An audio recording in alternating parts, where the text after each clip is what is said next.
Life insurers put life into the things you live for. The new factory that's hiring your neighbors. Maintenance on the bridge that keeps traffic flowing. The paycheck that puts pizza night on the table. Life insurers contribute $8 trillion to the U.S. economy through bond purchases and other investments, and protect the financial security of 90 million American families, like yours. See how life insurers put life into America at acli.com.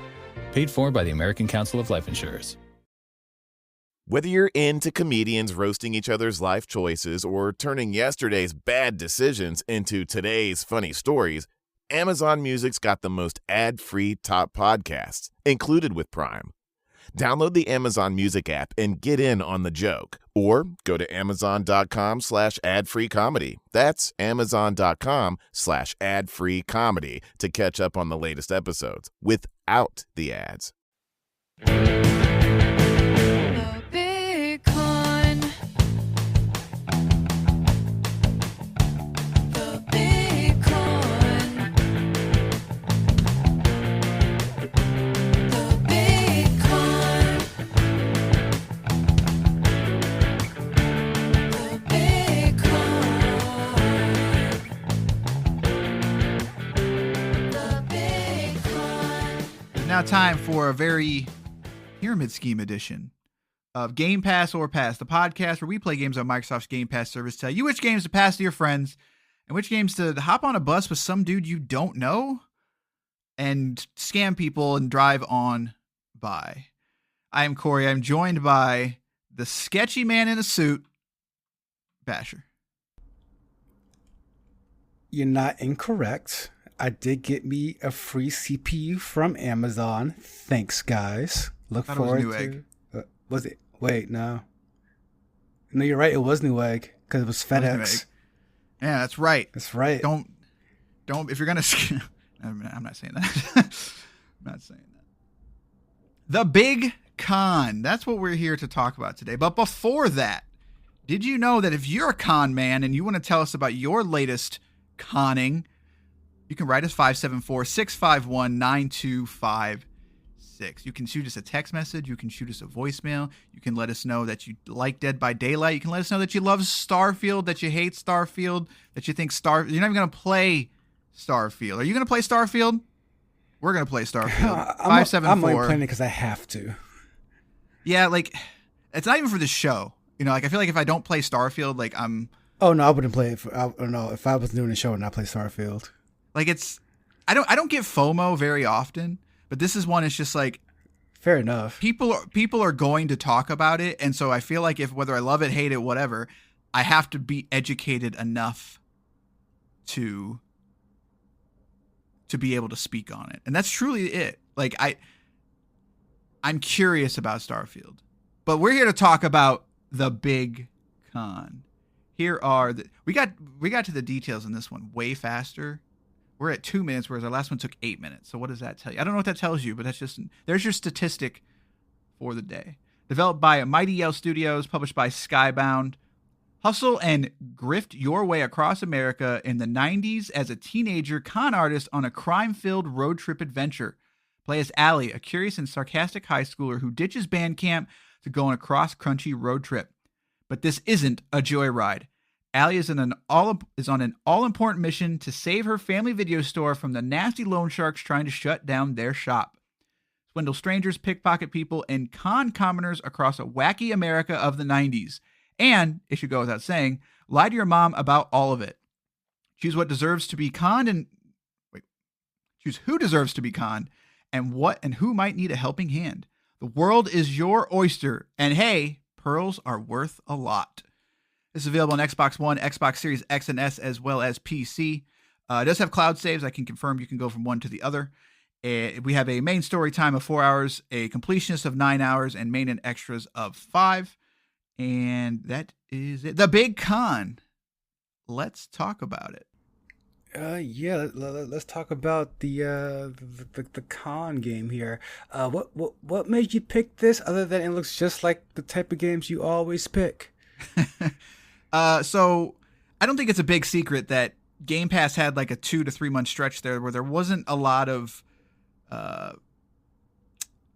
heavy hitters, I guess you could say. So it was more of a, this is one of those times like, I don't know what this is. Let's check it out kind of thing. Okay. All right. That's strictly what it was. And it really reminded me of, the art style reminded me of Doug, the old Nickelodeon show. And I absolutely love Doug. I'm a That is fan one of that. my- Okay. All right. Yeah, not the Disney one, because the Disney one's straight up bad. I know that's not a hot take or anything, but like, that was one of those things where I actually did a Doug watch not too long ago, maybe about 2 years ago. And like, man, that's bad. It is just straight bad. And it makes me really sad. But yeah, so that's kind of where this one came from. But yeah, there wasn't any major factor, I guess. Well, I jumped in here completely blind. I like me an adventure game. Like, I feel like that gets lost on these podcasts. Like, adventure games are honestly, I would say this might be my second favorite genre. The problem is they don't make them anymore. And when they do, they're not very intricate. Like, quick tangent. I think it was the studio is now defunct. It's just like recently, but I remember really liking a game called Night of the Rabbit. And it's not even a really great game, but like just the aesthetic and the story and where it was going was just all just kind of fantastical, whimsical, and just ridiculous. And on top of that, the puzzles weren't completely brain dead. They were pretty competent, pretty fun, pretty quirky puzzle solvings. So, and there was another one that just came out, not just came out, but highly praised that was out just not too long ago. But I say all that to say this. I do like an adventure game. So when I pick on these games that come out and I feel like you're just walking left to right and sometimes pressing A, it comes from a place of, please make more of these and please make them better. Or not better, that's not the right way to put it. Make them more, give it more brain thought, I guess. Because when I load up the Big Con and I have to press A to scroll through all the text I have to read about a character I just don't care about a story that just really doesn't matter, just to get to a looping gameplay of pickpocketing people, I think I'm disappointed because the music's good, the art style is fantastic, there's clearly love here, there's clearly effort and talent here. Why do I always feel like people get into a room and say, let's come up with this really cool concept for a game, and then someone says, great, what's the gameplay going to be like? And they go, what gameplay? We don't need gameplay. We have great artwork and music. There needs to be more here than me pickpocketing people for 8 hours. Like, it just wasn't my thing. And then, before I end that quick little rant, if you fail the pickpocketing thing enough times, you have to go back to the store and rewind VHS tapes. What's going on, guys? Let's see here. The Big Con. I don't necessarily disagree with a lot of what you said. However, what I'll say is I think lumping these into, we've had many debates about what is a game on this show, of when it comes to these sort of less gameplay first centric games. And I tend to be a little nicer on them. I'm a bit, I won't say shocked. I'm a bit surprised that you would lump it in with those, because to me, I don't even think they're in the same realm. But I will say I was a little bit over a lot of the sort of side stuff that you do. I feel like this game, so it's an isometric perspective. You are playing as Allie, and like you said, there's like 6 or 7 different locales that you go to. There's a train, there's a mall, there's a casino, there's all these different things. And the game has a lot of art. It's got a lot of, style, as I would call it. It's very clearly got passion behind some directions of it, but it just can't quite fit all that together, especially by hour 4 and 5. I think this game starts out considerably okay. It hits a crescendo that I actually enjoyed quite a bit, and then it sort of falls flat. And it is kind of a bummer for that reason, I guess. That's the other thing about. You're right. I'm not trying to lump it in with my normal hatred of the walk left and right. There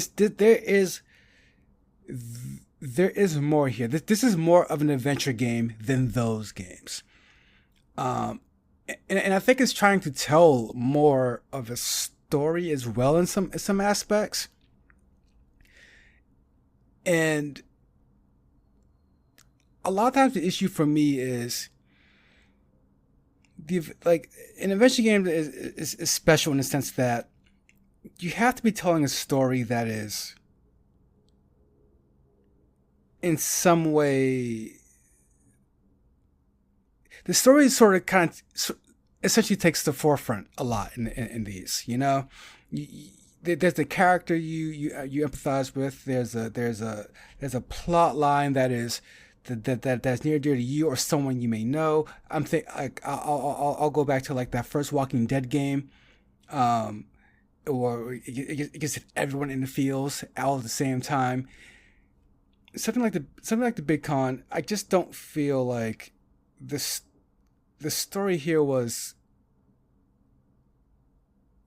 interesting enough to warrant the gameplay length. Again, like if these games were several hours shorter,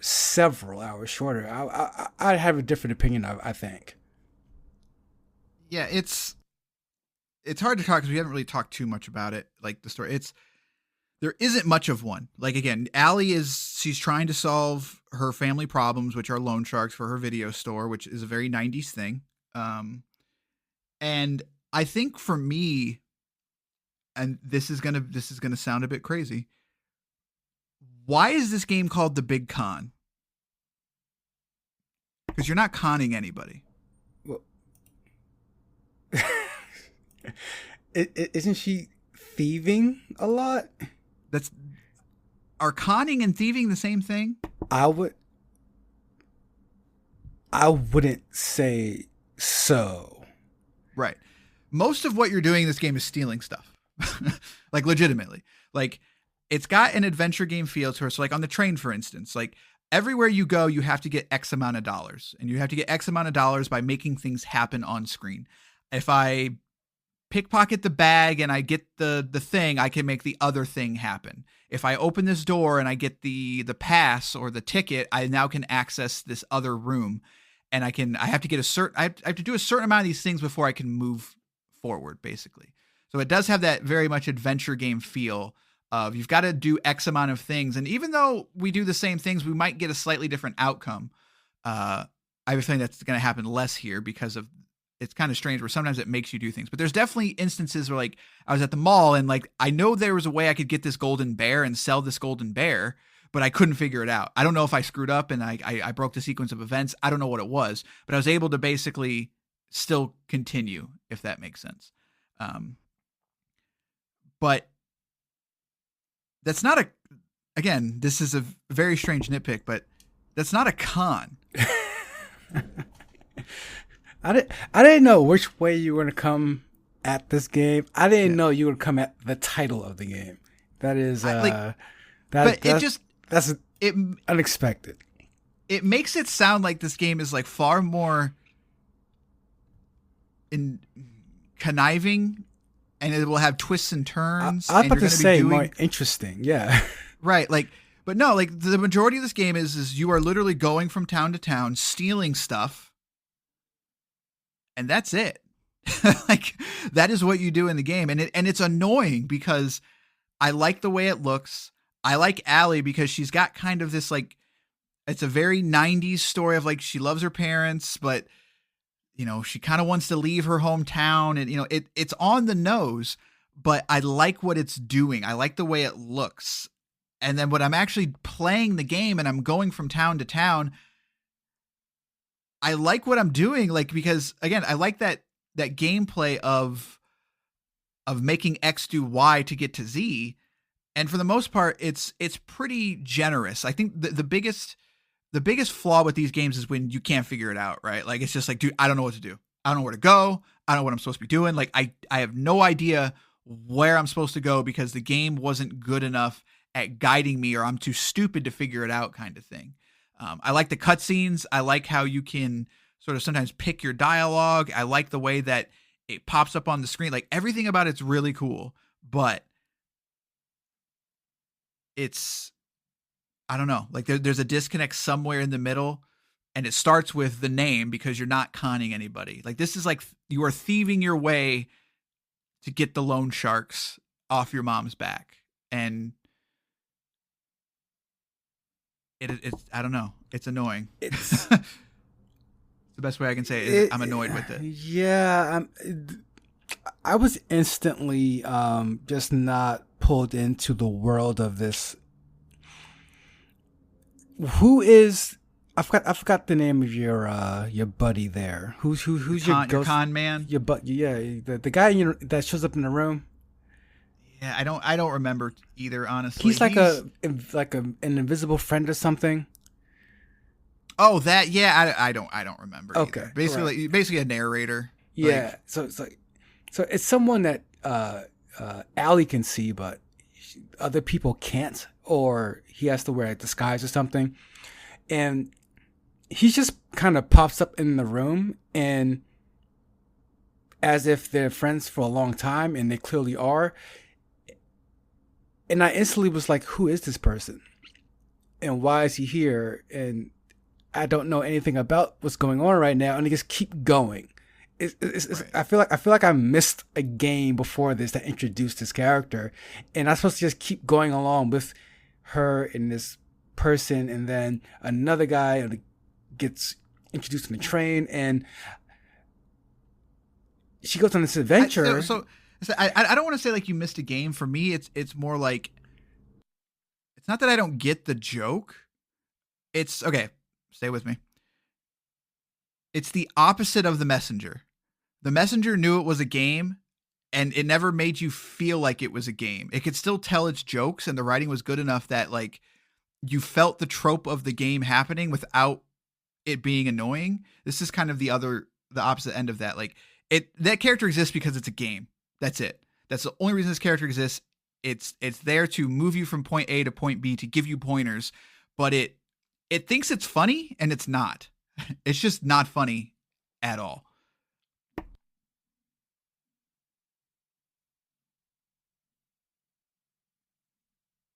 you get lost? I'm sorry. It's a very subjective thing to say, to play a game, watch a movie, to consume any piece of media and just go, you know what, it's just not funny, so it's just not good. But in this case, it's such a, I think that's sort of my issue as well, and where I kind of threw it, not in the same box as other games, but box adjacent, because the humor is very similar to that. The premise is very similar to that. I mean, we just played Arcade Paradise, and the premise is essentially your dad owns a washing machine. He's been very successful, but I'd rather play video games instead because video games make more money. Video games are cooler. Like, and you just go with it, and there's no real, and they want you to take it seriously in a way. And this is, I give a familiar sense here where they just give you this world, and they want you to just take it at face value without earning any of the quirkiness to it. I feel like I missed some sort of setup for me to be invested in anything that's going on. The loan shark just shows up out of nowhere. I guess she took a loan so the video store could keep running, but you have a whole daughter here. You're taking money from a loan shark who by the way, is also like, strangely enough, is like, either give me the money or we could do other things. It's like, what are you talking about? Yeah, What game I am I remember that. playing? I remember reading that too. I was just like, Like that is that the kind of game we're playing right now? Like, but then it goes straight to like this fictional, not there but really there character that she's just like cool, like that Alice is cool with. I'm like, so what is the tone of this game right now? Because there was just about to be some very sketchy things happening for some money out here, like, but it just moves past that. Like, it just moves past that comment. It just moves past the fictional character. It just moves past you just going on this adventure, stealing from people. And I'm sorry, but I'm not saying I have to relate directly or personally with everything that I play, with every character that I play as. But man, if I just had a complete and opposite reaction to anything, like relating to anything that's happening in this game, like I feel like it's just the opposite of every single thing in my body. Was just kind of like, I don't like any of the people. I don't understand what's going on. I don't understand why everybody's so quirky. I don't understand why you're out here just stealing from people, and I'm supposed to like you. Like, why? yeah, it's. I know it sounds like we are like beating up on this a lot, and for me, like it just, the narrative and everything just did not hit for us. And it sounds like it's for very different reasons too. And for me, it just, I was annoyed by it more than anything because it looks like something I would enjoy. And I was frustrated that I couldn't put away or unsee whatever was breaking it for me. And I don't exactly know what it is. And that's, yeah, I just don't know. And that's probably the most annoying part. And I finished it. Like I did. I got to the end, and by the end I was just ready for it to end. And there was a middle chapter. I really liked the mall. I liked the mall a lot. I hated the casino though. And I liked the train. I liked the train a lot. And I don't know. There's just something about it that just, I'm like, God, I wish this was better. And I was so happy when it was over. And I don't know if it's a bias of just like, I can't remove what I wanted it to be, even though I had no expectations, if that makes sense. Like it's tough. It's one of the most frustrating games I played in a long time because I feel like it should be for me, but there's something about it that just is preventing it from happening. And yeah, I'm not sure if there's much else I can say on it, I guess. For me, everything changes if you take the game, and I'm not trying to armchair develop here, but again, to compare it like to something we just recently played, like an Arcade Paradise, if each pickpocketing was its own minigame that had some sort of clever thing involved to it, I could do that. You know, I can see what you're doing there. I can keep going for the next minigame, for the next new experience, but it just actually that's a really good point, because the pickpocketing, it's not interesting. It's not interesting at all. Like it's the same mini game, stop the bar in the bar, and that's it. And you have to do that over and over and over. And even if they catch you, nothing interesting ever happens. The interesting stuff that happens is finding X to find Z to get to Y. You know, like and there's not a ton of that. It's weird. Yeah, it's weird. Like the whole pickpocketing thing, I think this game would be better if it just wasn't there entirely, like, because it's redundant and it adds nothing to the game. I mean, it does add something. That's like that bloat that I just cannot stand. Like, I mean, and again, I know I'm beating up on this game, but it's not. I think I said this before. It's not this game in particular that I have the issue with. It's the overall idea that you have so many interesting pieces here. You have so many. You clearly have great talent on this team. Like, people who made this game. Like, it's like you said. Like you nailed it on the head when you said it looks like the Nickelodeon Doug. Like, I mean, that's what I liked about it. That's what I realized. Like, visually, that's what I liked about it. So you have like this talent here to make this game, but then when it comes to making the game part, why does no one focus on the game part? Like, you want to make this 4, 5, 6, 7 hours long, but you don't focus on how do we make this mechanically fun for that long. I mean, even AAA, big AAA studios can't do that right. I mean, Assassin's Creed has had that issue for a while where it got too repetitive, too big, too bloated, and just too long, too much to do. Make this a tighter experience. Make that pickpocketing interesting. And you got me for a couple of hours. Like tell your story and I'm out. But this is one of those. I'm just like, it's too much in the wrong direction. Right. I think and it sounds like, again, like we're beating up on it probably because we want to like it more. And that's the annoying part. Like, it's not a situation where we load up the game and I don't know that we'll ever talk about this game. So like, but we did play Common Hood and it was just an instant, just like, absolutely not. Like there is, I do not want to play this. Whereas this is, I look at it, I'm like, this looks cool. I want to play this. This looks neat. And then like I play it and I'm just sort of like frustrated with it. And that's almost worse than it being bad. Oh, absolutely. I agree. Yeah. Because I agree. I completely agree with what you're saying, because I did not want to dislike this game. I liked the music. I liked the way it looked. I liked the overall aesthetic. It's just, it just wasn't enough gameplay there for me again. Yeah, I'll be interested to see. I want to look this team up and see if they have anything else, because, like, again, there's talent there. I think they're just having issues making, like you said, the game part of it fun. And that's yeah. So, all right, that's gonna do it. We've beat up on this game enough. Obviously, we're not gonna say you check this one out.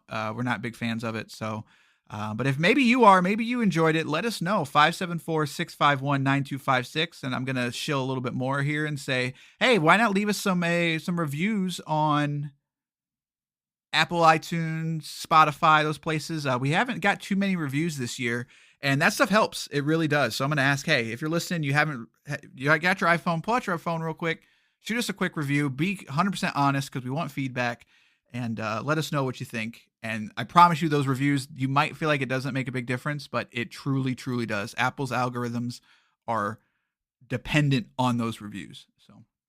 But all right, when it comes to the future of this, we got Sea of Stars coming out. We got Starfield coming out. Liza P coming out. So there's lots of stuff that we're going to be playing. Some big games, some small games. So, but yeah, anything else you want to add? No, good day, sirs. All right, that's going to do it for this episode of Game Pass or Pass. We'll see you next time with a game of some kind.